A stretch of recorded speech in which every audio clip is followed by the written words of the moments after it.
আম্মু আজকে আবার কি রান্না করেছো? আজকে ফুলকা ঘাটি করবো। ফুলকা আবার ঘাটি করা যায়?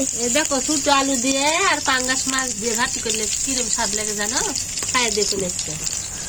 তুমি একদিনও ঘাটি দেখাচ্ছ? তো খাইনি, আমি সেদিনকে ঘাটি করে খাসো না যা। আমি তো খাইনি, খাইয়ে দিয়ে চলে এসছে।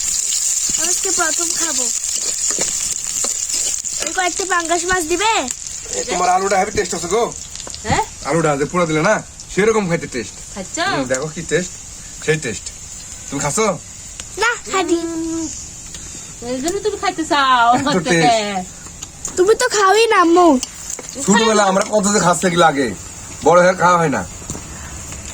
ভালো লাগতেছে গো, তুমি খাচ্ছ তাই জন্য তো ভালো লাগে।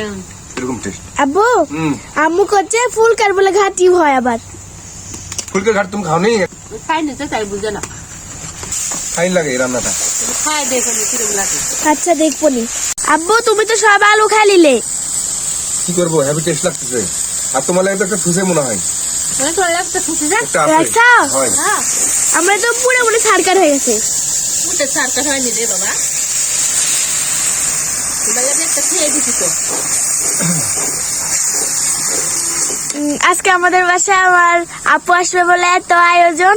তো বন্ধুরা, আমাদের ভিডিওগুলো আপনাদের কাছে কেমন লাগে আপনারা অবশ্যই কমেন্ট করে জানাবেন। আজকে আমি যেটা খাইনি, আমার জীবনের প্রথম আমি আজকে খাবো ফুলকার দিয়ে পাঙ্গাস মাছের ঘাটি। আজকে আমার আম্মু ওটা রান্না করবে। তো আমার আশা দেখি আমি খেতে পারি নাকি, আমার আম্মু আজকে রান্না করবে।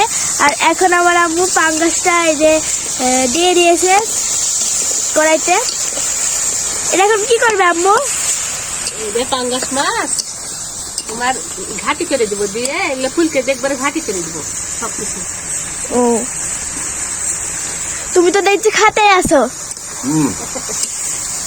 মানে সেরকম টেস্ট বললাম না আগে তোমার। সেদিন আমি একটু পুরাছিলাম, তুমি খাইছিলে না, বলছিলাম কত স্বাদ দেখছো।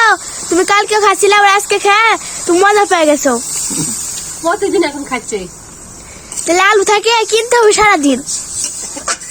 আসলে বন্ধুরা, আপনারা হয়তো অনেকে খাইছেন এই আকাশ দিয়ে যে আলু পোড়াই, অনেকটা টেস্ট আপনারা বলেন ঠিক না? এটা একটা মজার খাবার। আলু পোড়া খাওয়া আসলে সময় মিলে না, সে কারণে খাওয়া হয় না। আজকে যেহেতু বাড়িতে আসি, এ কারণে আপনার ডলে ভাবিকে বললাম যে 2টা আলু পোড়াইও এই যে দিচ্ছে, মনে করেন যে খাচ্ছে সেই টেস্ট। এই যে আমার মাছটা কষানো হয়ে গেছে, এখন আমি ফুলকা গুলো ঢেলে দেবো এর মধ্যে। এই যে ফুলকা আমার মেয়ে জানে না যে ফুলকার গুলো ঘাটি খায়, একটু খাইয়ে দেখো। বন্ধুরা দেখতে পাচ্ছেন, যেহেতু আমাদের আজকে এই যে ফুলকা দিয়ে আলু দিয়ে পাঙ্গাস ঘাটি এবং অসাধারণ একটি রান্না। আসলে কি বলবো, আপনারা যদি এভাবে রান্না করে খান তাহলে বুঝতে পারবেন যে আসলে মজা কেমন। আলহামদুলিল্লাহ, আমাদের পাঙ্গাসের মাছ দিয়ে ফুলকা এবং দেশি আলু দিয়ে আমাদের ঘাটিটা রান্না শেষ। তো মাশাআল্লাহ, আমাদের রান্নাটা অনেক সুন্দর হয়েছে। বন্ধুরা, আপনারা কে কে এই রান্নাটা খাইতে ভালোবাসেন অবশ্যই কমেন্ট করে জানাবেন। আর আমাদের রান্নাটা আজকের মতো এই পর্যন্তই।